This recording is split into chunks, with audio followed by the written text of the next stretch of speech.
How do we still have so many Muslims with these useless verses? Why don't Muslims ever notice these flaws in the Quran? They've tried to make Islam look better through modern interpretations, but it still has serious problems. There are so many verses their prophet brought that are specifically about his wives. Is a religion that's supposed to be for all people and all time, and a way for the creator of such vast galaxies to communicate with humanity, really expected to speak through a book that spends so much time talking about the prophet's marriages? And that's not even mentioning the inhumane parts about wars and killings. In this video, let's take a look at the verses that talk about the prophet's wives. In verse 50 of Surah 33 in the Quran, the God who created such vast galaxies so immense that no matter how fast you travel, you can never reach their end, and the God who created this universe, do you really think that in the Quranic words, which Muslims claim are directly from God, he would talk so much about the prophet's wives? For example, look at this verse, read it carefully, really read it. See, God is telling his people that these marriage laws he said are only for the prophet. Look here, it says, this is only for you. Now look at the next verse. This verse talks about the prophet's turn-taking in intimacy with his wives, in a Quran that's supposed to be for all people, for all times. Look at the next verse. Well, in this verse, God is speaking to his prophet in his Quran, saying, that's enough, no more wives. What does that mean? A God who is supposed to be talking to his people in this book and showing them ways to live, why should he? Why would he talk like this? Don't you think maybe there was a prophet who was solving his own problems in this book under the name of God? Of course, you can't really call him a prophet. You have to do your own research. And these are just 3 of the verses. We're going to look at more verses next.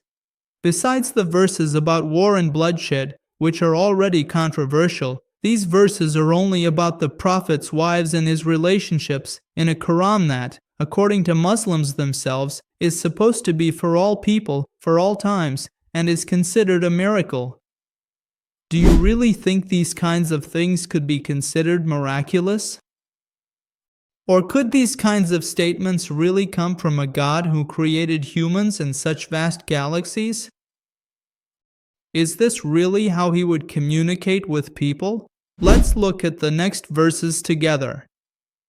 Okay, the next verse is verse 37 from Surah 33 of the Quran, which is one of the most explicit verses about the prophet's marriage.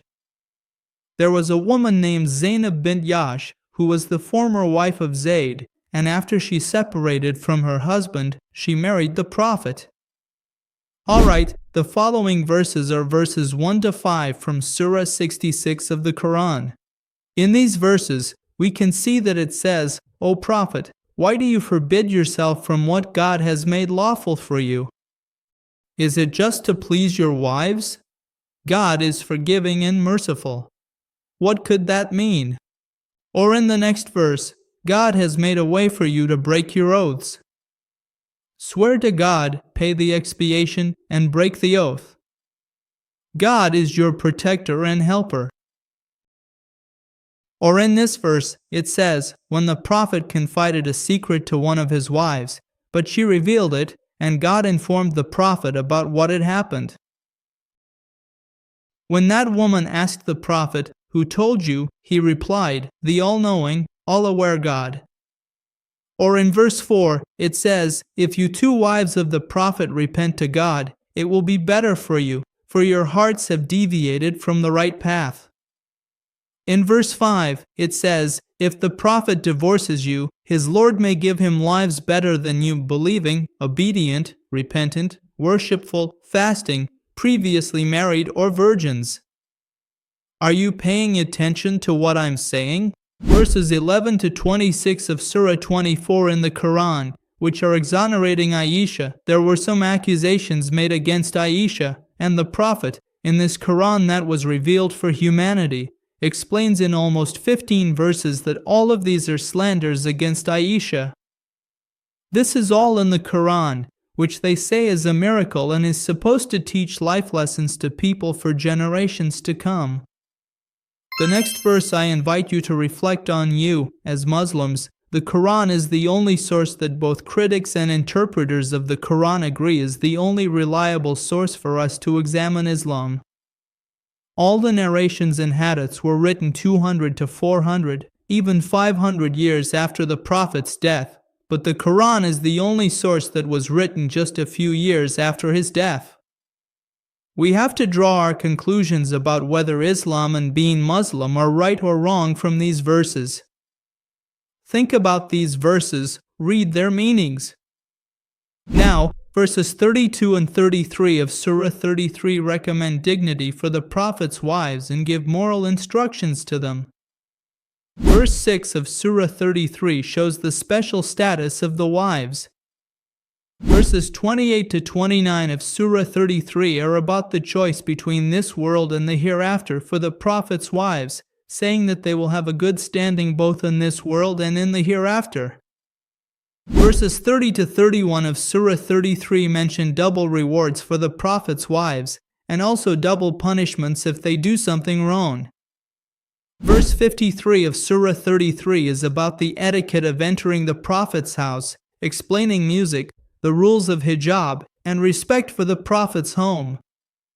Verses 3, 128, and 129 of Surah 4 of the Quran are about general marriage laws, which also apply to the Prophet. Also, verses 10 and 11 of Surah 66 compare the wives of Noah and Lot and Asiya. Be sure to read the verses you see on the screen, don't miss them, and think about them. And ask yourself, does the God who created this world really speak to his servants like this? If there is a God, no one can prove it and no one can disprove it either. If there is a God, in any case, he should communicate with those he created. And maybe it's better not to say there is a God, or that the God the religions talk about is the one for us. What was the purpose of making and creating a video like this? My only goal was to show you the verses of this Quran, both for Muslims and non-Muslims, so you can read them for yourselves. Many of you Muslims say that Islam is a complete religion and teaches the lesson of life to all people, but that's not the case. These are all interpretations that were made years after the Prophet's death, and that's why it seems appealing to you. Islam, even though it has its flaws, like this Quran, if you read it for yourself, you really won't believe this Quran is sent by God. I just put this out there so you can read, research, and think for yourselves, and not just accept what others say. What do you think? Even in the comments section, be sure to share your opinions about Islam with us. On our channel, we research all religions without any religious bias or support for any particular faith or sect, and we present the facts to you. Make sure to subscribe to our channel so you don't miss out on our future research in the field of religions. Until the next video, goodbye.